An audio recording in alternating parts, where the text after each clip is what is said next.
సమస్త బ్రహ్మాండములలోని తీర్థసారం ఎక్కడుంటుందంటే పరమ భాగవతోత్తముడై భగవంతుణ్ణి నమ్ముకున్న వాడి పాదాల అడుగున ధూళిగా ఉంటుంది. అందుకే వాడి గడప దాటి ఇంట్లోకి వస్తుంటే భగవంతుడు సింహాసనంలోంచి తలెత్తి చూస్తాట.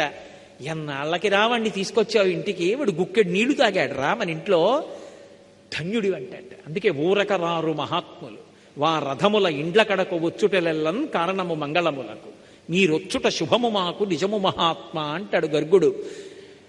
ఏ కోరిక లేకుండా భగవంతుణ్ణి నమ్ముకుని తిరిగేటటువంటి పరమభాగవతోత్తములైనటువంటి వారు వేరొకరి ఇంటికి వెళ్ళారు అంటే వాళ్ళకి ఏదో పెద్ద మంగళం చెయ్యాలని భగవంతుడు అనుకుంటే తప్ప అసలు అటువంటి వారిని ఇంటికి ఎందుకు పంపిస్తాడు? అందుకే భాగవతోత్తములు ఇంటికి రావడం అంటే అది సర్వమంగళములకు కారణమవుతుంది. కాబట్టి అటువంటి మహాభక్తుల యొక్క పాద ధూళియందు సమస్త తీర్థ సారముంటుందని తెలుసుకోలేనటువంటి వాడెవరున్నాడో వాడి తోడి వారి అలా ఆయన చుట్టూ ఉన్నవాళ్ళు, వాళ్ళ చుట్టూ ఉన్న వాళ్లతో ఉన్నవాళ్ళు ఎవరున్నారో క్షణం ఆక్కండి. తొలుత కట్టి తిండు దూతలారా, తొందరగా తీసుకొచ్చేయండి.